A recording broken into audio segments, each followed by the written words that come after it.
desse exemplo aqui, nós tínhamos visto anteriormente. Um certo ponto do corpo, você tem um corpo aqui, tem um certo ponto, elemento diferencial, direções x e y, e as direções principais aqui orientado por esse ângulo. Então, no caso, esse ângulo foi colocado aqui como 10 graus. Então, o que nós queremos é verificar se esse ponto do corpo, submetido a esse estado de tensões, se ele é seguro. E mais ainda, nós desejamos saber qual o fator que eu teria que multiplicar para amplificar esse estado de tensões até levar ao limiar da falha. Perceberam isso? Então, essa é uma situação razoavelmente comum em que você pode tentar descobrir qual é a margem, quantas vezes a mais o carregamento teria que ser aumentado até chegar no ponto de falha, nesse ponto aqui, nesse ponto da peça aqui, da lâmina. Então, aqui nós vamos chamar esse estado de tensões de um perfil, um valor base de referência, um valor inicial, tá? 15, 30, menos 1 megapascal. Então, nós estamos buscando esse valor C, de tal maneira que C vezes esse perfil gera um estado de tensões crítico. Então, vamos seguir o trajeto. Primeiro, nós temos que converter isso para as direções principais através dessa matriz de rotação, que já tínhamos calculado no exemplo anterior.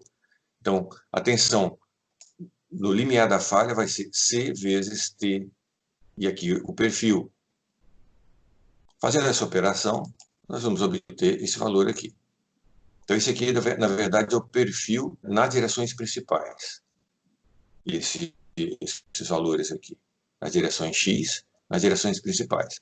Então, novamente, o perfil nas direções principais vezes o fator C vai dar o estado de tensões crítico. Então, agora vamos aplicar o critério. Então, até aqui, nós estávamos trabalhando com a solicitação, como se faz com qualquer aplicação de qualquer critério. Você tem a solicitação, o estado de tensões, e agora nós vamos usar o critério para comparar isso com os valores de resistência. Então, isso dado aqui pela equação do critério de Tsai-Hill, que basicamente é essa. Se a gente escreve cada um desses sigma 1, 2 e tal, 1, 2, em termos do perfil, que é o sigma 1 barra, sigma 2 barra, etc., nós vamos ter essa expressão aqui, onde aparece o C ao quadrado aqui.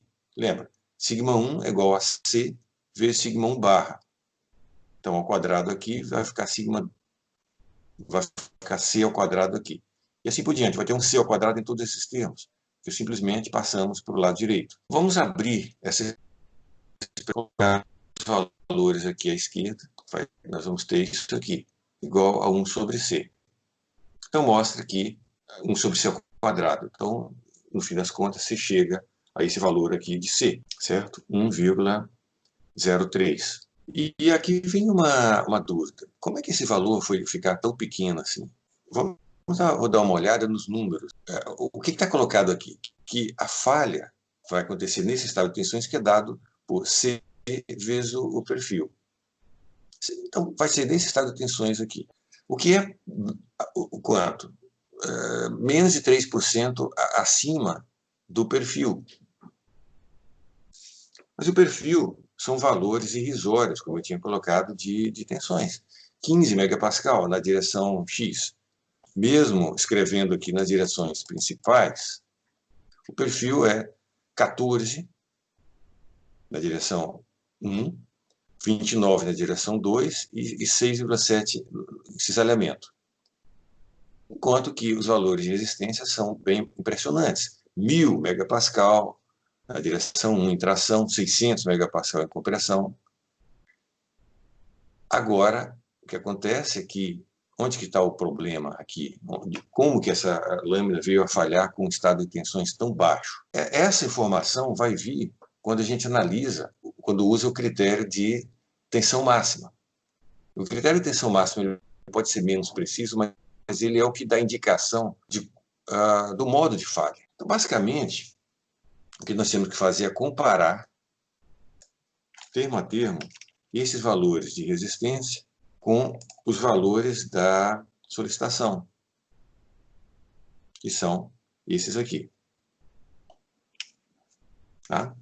Então, esse 15, aliás, esse menos 14 na direção 1, ele vai ser comparado com 1000. Então, realmente, ele está, aliás, vai ser comparado com 600, que é a resistência compressiva. Então, na direção 1, a lâmina está bem pouco solicitada. Porém, na direção 2, o que nós temos? A solicitação é 6,76 é o perfil, né? 29, não? 29, isso. 29 vezes o C. Então, vai dar... Observa como fica a teoria da tensão máxima. A resistência, a tração, 30, dividido pelo módulo da solicitação, 29, o que vai dar 1,034. Então, aqui está o motivo de que no laminado, na lâmina como um todo, naquele ponto, o fator aqui de carga fosse tão pequeno. Nós temos aqui uma folga, digamos, uma segurança, na direção principal 1, na direção, no plano de cisalhamento, uma segurança de 10, mas quem então vai definir a falha não vai ser nem esse modo de falha, nem esse. Vai ser na direção 2. Então, a previsão é que essa lâmina vai falhar no modo 2. O critério de Hill, ele, justamente pelo fato de que ele acopla os efeitos, acopla significa que a falha da direção 2 tem influência da tensão sigma 1 e também da tensão cisalhante. Então, as três componentes de tensão afetam a possível falha na direção 2, ou na direção 1, ou na direção 3. Mas, justamente por isso, ele não distingue o efeito em cada direção. Quem faz isso são os outros critérios, de máxima tensão ou de máxima deformação. Dessa maneira aqui. Através dessa análise, você conclui que a lâmina deve falhar pelo modo 2, com um coeficiente de segurança em relação ao perfil desse valor aqui, 2,9%. Significa, quando a gente faz um programa, uma rotina para aplicar o critério de Tsai-Hill, ou mesmo os próximos que nós vamos ver, a gente sempre tem que ter uma outra rotina para o critério de tensão máxima, para que a gente consiga identificar, ou ter pelo menos uma indicação de qual foi o modo de falha.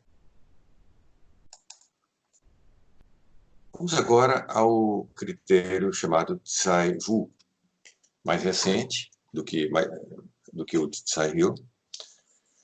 Aqui foi um trabalho que pretende ser mais sistemático. A falha, você pode visualizar o chamado espaço de falha ou de segurança através de uma figura como essa. Cada critério de falha gera uma região de segurança dentro de um espaço de tensões. Essa figura aqui ela foi construída, no caso, para a teoria de deformação máxima, num estado plano de tensões.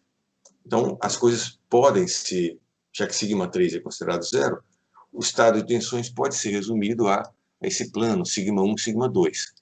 Então, o critério afirma que essa região colorida é a região de segurança. Agora, outro critério, vocês lembram, por exemplo, em graduação, como era a região de segurança do critério de von Mises, por exemplo? Era aquela elipse, lembram da elipse? Era uma elipse que tinha um dos diâmetros principais, mais longo, dessa forma. Correto? Passando, lá no caso, era a tensão de início de escoamento numa direção, na outra, e aqui também, e aqui também. Então, você formava aquela elipse. Outros critérios, cada um deles vai gerar uma figura nesse plano, ou no espaço de 3 dimensões, ou de 6 dimensões. Em que um critério vai ser melhor que o outro? Quando se compara com os pontos obtidos experimentalmente. Então, se eu fizer um ensaio e aplicar uma combinação de tensões, aqui, por exemplo, um certo valor de sigma 1 e sigma 2, o critério vai dizer que está, digamos, um pouquinho abaixo seguro, mas se eu fixo experimentalmente um certo sigma 1 e vou crescendo sigma 2, eu vou até atingir a falha, pode ser que a falha aconteça aqui ou a falha aconteça ali. Tá? Então, experimentalmente, você pode gerar uma população de pontos que pode se aproximar mais ou menos da geometria daquele particular critério que você está trabalhando. Normalmente, onde que as coisas são melhores? No primeiro quadrante. Geralmente, os critérios eles se dão bem no primeiro quadrante. As coisas começam a ficar difíceis para os critérios, principalmente nesse terceiro quadrante aqui. Então, é muito comum de você ter pontos aqui fora, etc., o que significa critério não conservativo, um critério não confiável em certas regiões de solicitação nesse espaço aqui. Certo? Então, por exemplo, o critério da tensão normal máxima, o primeiro que nós vimos, ele é basicamente um retângulo aqui. Você passa uma reta horizontal aqui, uma reta vertical aqui, horizontal aqui e uma vertical aqui, você tem um retângulo. A região de segurança dele. O que essa pesquisa do Tsai-Wu pretendeu? Pretendeu, digamos, gerar uma superfície no espaço de 6 dimensões, uma superfície de 6 dimensões de tensão, de componentes de tensão, uma superfície de maneira automatizada, parametrizando as constantes de uma função arbitrária. Então, a coisa começa o seguinte, você tem 6 componentes de tensão. Você vai dizer que você vai gerar uma função, dizer que no limiar da falha vai ser igual a 1, e você vai tomar cada uma das componentes de tensão e identificar um certo valor de resistência, de propriedade material caracterizando uma resistência. Depois você vai dizer que essa superfície vai ter uma parcela, a equação vai necessitar de iterações em forma de produto. Sigma 1 ao quadrado, sigma 1 vezes sigma 2, etc., entre as 6 componentes de tensão, em que cada produto desse vai ser ajustado por uma constante. Então, isso vai gerar 6 constantes de material aqui, e agora 36 constantes aqui. A ideia, então, basicamente é como se você estivesse fazendo uma representação polinomial em 6 dimensões de uma certa superfície. Você pode ajustar o quê? Você quer ajustar os resultados experimentais. Lembrando, fazendo experimento, você vai ter pontos espalhados aqui, numa certa região, principalmente se você tiver em 6 dimensões. Então, a ideia é você escrever um polinômio aqui e incorporando mais e mais termos, isto é, incorporando termos lineares, termos quadráticos, termos cúbicos, termos de quarta ordem, quinta, etc. Essa seria a ideia básica. Você construir, fazer como se fosse ajuste de curva. Tá? Agora, é claro que cada uma dessas constantes que você vai... Aqui no papel é muito fácil, você ir incorporando mais termos cúbicos, quárticos, etc. Só que a cada termo a cada potência que você incorpora uma quantidade cada vez maior de novas constantes de material que terão que ser, por sua vez, obtidas experimentalmente. Isso já indica o motivo pelo qual isso aqui não se vê na prática. Na prática, a coisa já é um esforço muito grande conseguir valores experimentais para alimentar essas constantes. Quantas são? 36 aqui e mais 6 aqui, 42 delas. Então, as coisas se restringem. O critério, ele, no ponto de vista pragmático, ele fica restrito a essa forma aqui. Temos lineares e temos quadráticos, envolvendo todas as combinações de tensão aqui. Coisa que outros critérios não fizeram. Se você olhar, por exemplo, o critério de Tsai-Hill, você só tem produtos das tensões normais entre si e da tensão cisalhante. Mas você não tem um acoplamento aqui entre σ1 e tal 2 e entre σ2 e tal 2. Tá? Então, isso vai ser permitido nesse critério. Você tem aqui... Outra coisa que aqui não tem, contribuições lineares. Aqui não tem o σ1 livre, nem o σ2, nem o tal 2. Aqui você tem esses termos lineares das tensões. Isso vai permitir, por exemplo, que você finalmente distinga tração e compressão. Certo? Bom, agora, visto esses são os aspectos básicos do critério, fundamentais. A partir daqui, o que se entra é numa sequência de operações, de deduções, para relacionar essas tantas constantes aqui com aquelas constantes que se obtêm em ensaios uniaxiais, x, y, xt, xc, etc. Então, a primeira etapa nessa dedução é expandir esses termos. Aqui existe uma facilidade, porque tem que haver uma simetria nessa matriz. Apesar de que ela seja 6 por 6, mas você observa que σ1 vezes σ2, a influência de σ1 vezes σ2 tem que ser igual à influência de σ2 vezes σ1. Então, significa que F12 tem que ser igual a F21. Isso reduz, então, o número de constantes envolvidas aqui. Outra coisa que nós já fizemos um salto aqui é passar diretamente para o estado plano de tensões, que é a situação mais comum de aplicação desse critério. Então, estado plano, e levando em conta a simetria, as coisas ficam muito mais viáveis aqui, apenas com esses termos. Você tem termos lineares, σ1, σ2 e tal. Tem esses termos aqui quadráticos, em cada uma das três tensões. E tem agora esses produtos cruzados. σ1, aliás, σ1, 2, σ1 tal, σ2 tal. Certo?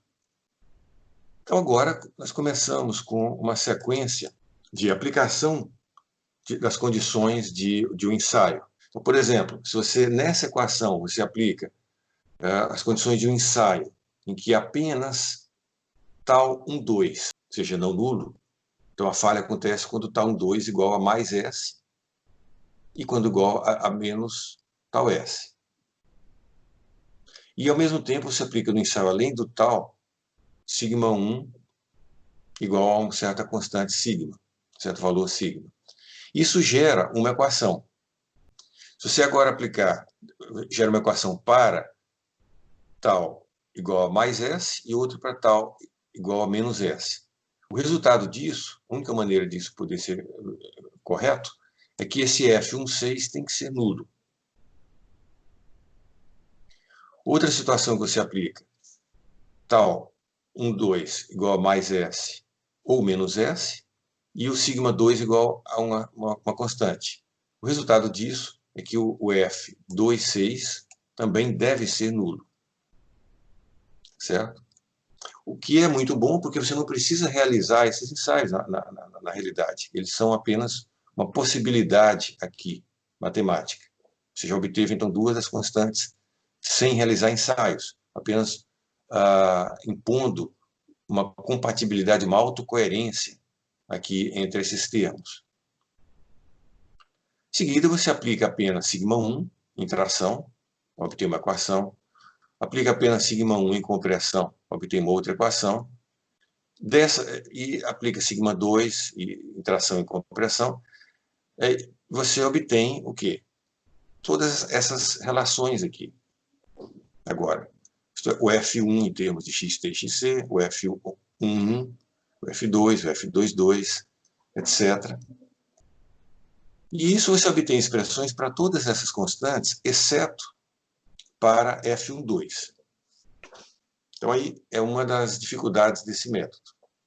Nos outros métodos, você realizando ensaios uniaxiais, que você aplica apenas uma componente de tensão, você identifica todas as constantes.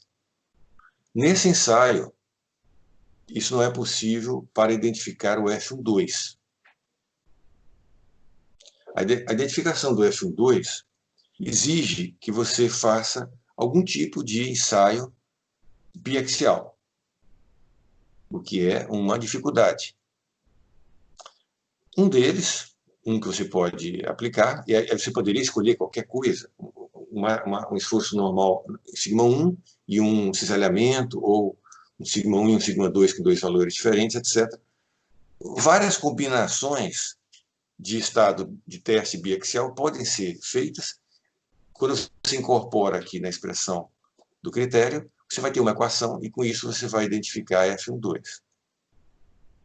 Por exemplo, se você aplicar uma situação mais simples, em que sigma1 igual a sigma2, igual a um certo valor sigma, aplicando isso aqui, você chega numa equação para uma equação que vai conter F12. E que também contém o F11, F12, etc. Só que essas outras constantes aqui você já tem em termos, essas duas e mais essas duas, você já tem em relação às resistências nas direções principais. Então, você trazendo esses valores para cá, você vai conseguir explicitar F12 dessa maneira,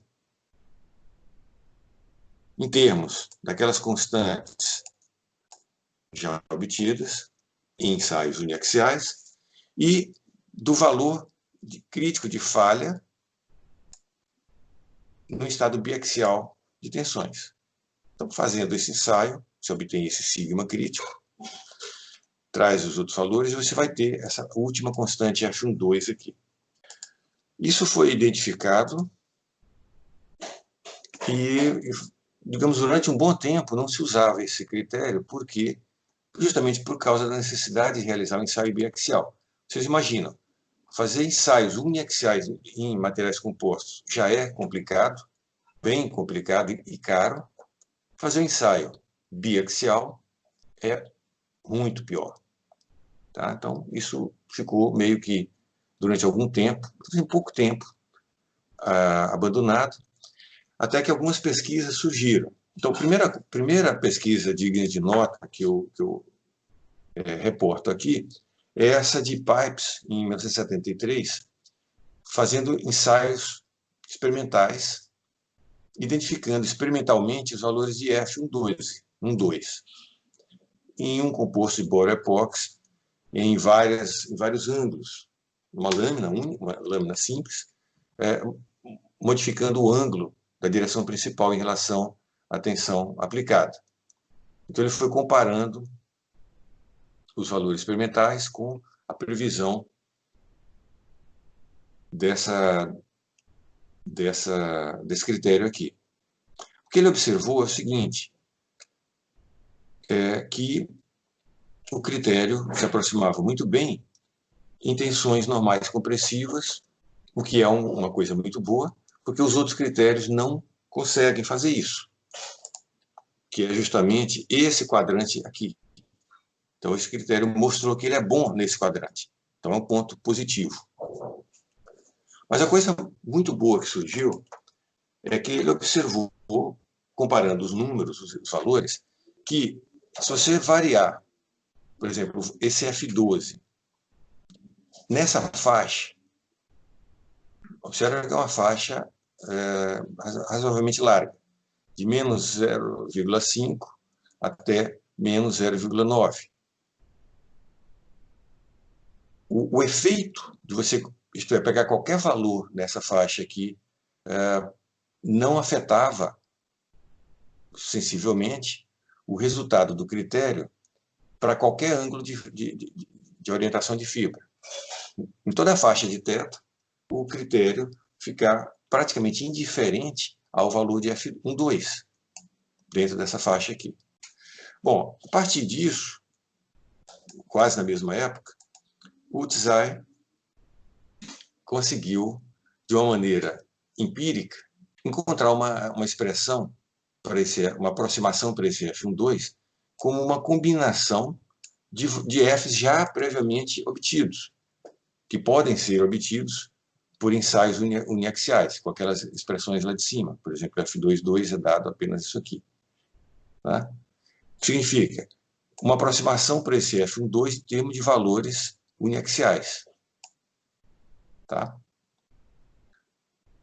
Quando você leva isso aqui para a equação geral, você encontra uma expressão dessa forma aqui. Maravilha! Agora, toda essa expressão do critério fica dada em termos de resistências em ensaios uniaxiais, em tração e compressão. Então, isso aqui, claro, é uma aproximação, mas pelos resultados... Então, veja que isso aqui não vai, esse produto, não vai gerar um valor exato de F12. Porém, Pipes tinha demonstrado que não precisava ter um valor exato para F12. Correto? Um valor aproximado, dentro dessa faixa, é satisfatório. E é o que se obtém com essa expressão aqui, que é o que é usado rotineiramente do critério de Tsai-Wu. Essa expressão, ela tem a igualdade igual a 1 para indicar limiar de falha, para aquele estado de tensões indicado aqui nos numeradores. Muitas vezes nós queremos um coeficiente de segurança ou um fator de amplificação de carga. Significa, nós estamos buscando, nós temos um estado de tensões, sigma 1, 2, tal 2, vamos buscar aquele fator C que, multiplicado por todas as componentes, vai chegar ao limiar de falha. Então, se a gente leva essas expressões, por exemplo, C sigma 1, substitui aqui, C sigma 2, aqui agora vai ficar C ao quadrado, sigma 1 ao quadrado, né? E assim por diante. O fato é que vai ter, agora, alguns termos quadrados, que vai aparecer C ao quadrado, e os termos que são potência simples, vai aparecer apenas o C. Então, nós vamos poder separar como um polinômio agora, em termos de uma incógnita C. Então, vai ser um polinômio, na sua maneira geral, que vai ter uma constante conhecida, que vai estar em termos, até aqui a expressão, o A é tudo isso aqui, que está em termos de coisas conhecidas, o B, também em termos de solicitações e resistências conhecidas, e esse Czinho, que vai ser igual a menos 1.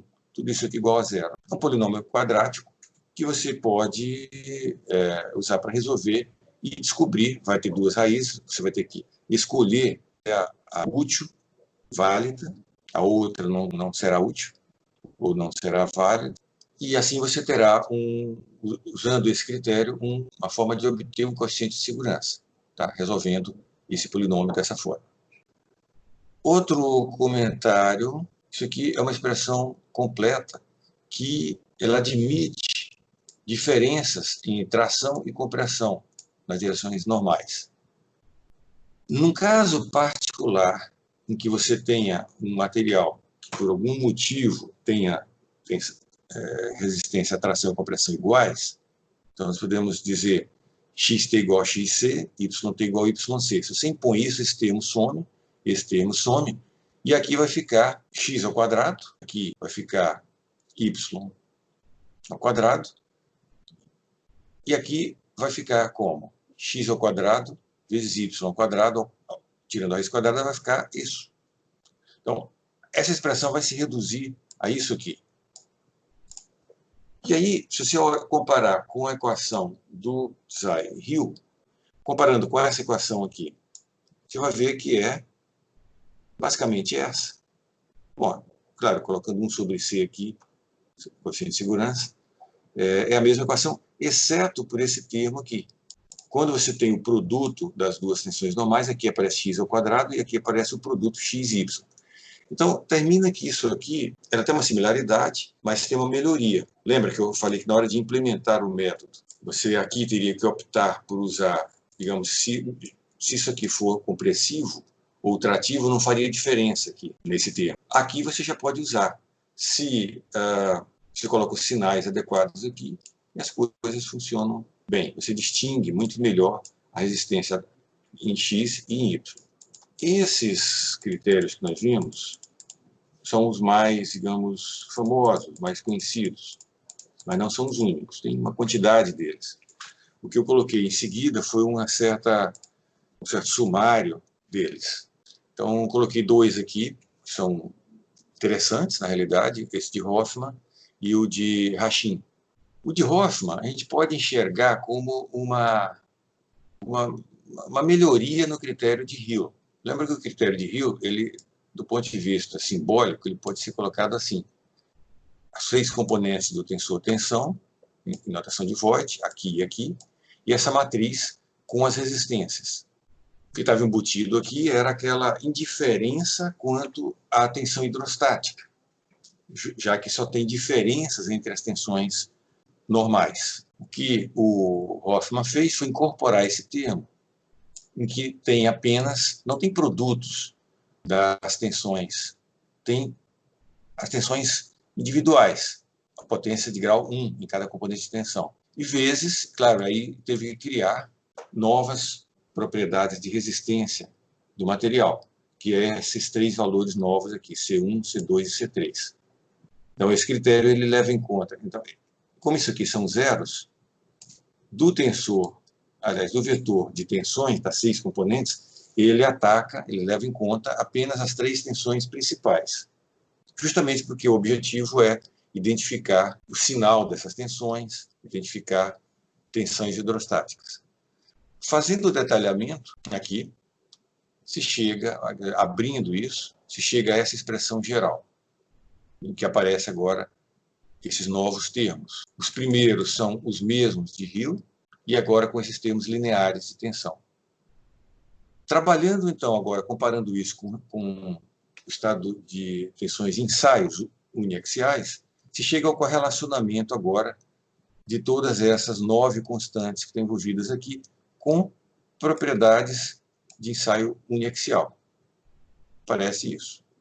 Quando se leva isso aqui de volta para a equação geral, se chega nessa expressão final aqui, que é bastante interessante. Tem esses termos aqui, que é o do critério de Hill, e esses novos aqui, que levam em conta explicitamente, de forma linear, as 2 componentes de tensão em estado plano de tensões. Então, é um critério bastante interessante. Esse outro aqui é alguma coisa de bastante complicado. E eu não coloquei a dedução aqui porque eu acredito que vale mais a pena pegar os artigos e ler se houver interesse. São páginas e páginas de deduções, de razoados, etc. Por quê? Porque ele faz como outros critérios usados, por exemplo, em plasticidade, em outras relações constitutivas. Em vez de você tentar escrever o critério diretamente a partir de componentes de tensão, que nem os que foram feitos até agora, os anteriores, o ponto de partida são os invariantes do tensor tensão. Ele identifica aqui esses 6 invariantes. E aí tem toda uma motivação conceitual, o porquê esses invariantes aqui. E depois de uma boa quantidade de deduções, se chega num sumário, foi a única coisa que eu coloquei aqui, só para vocês terem uma ideia de que existe, de que é interessante, que tem vários aspectos bons, dessa forma. Concentrando aqui melhor no estado plano de tensões, porque isso aqui é para o estado triaxial, né? Então, no estado plano, se você tem tração nas fibras, isto é, sigma 1 trativo, você usa esse critério aqui, essa expressão, que você vê que tem um acoplamento agora entre sigma 1 e o cisalhamento coplanar. Se por acaso a fibra estiver em compressão, isto é, sigma 1 compressivo, o critério se torna bem simples, esse critério aqui. Agora, se você tiver sigma1 mais sigma3 positivo, nesse caso, sigma3 sendo nulo, é o mesmo que dizer que o sigma2 trativo, então tração na matriz, você tem esse critério, com um acoplamento entre sigma2 e a tensão coplanar. Finalmente, se você tiver compressão na matriz, o critério se torna bem elaborado. Então, só para dar uma ideia das coisas. Ele leva em conta acoplamentos entre componentes, leva em conta termos quadráticos, mas também termos lineares das componentes, mas são vários critérios. Uma coisa boa é que não há necessidade de nenhum ensaio extraordinário, ensaio biaxial. Todos aqui são obtidos com ensaios simples.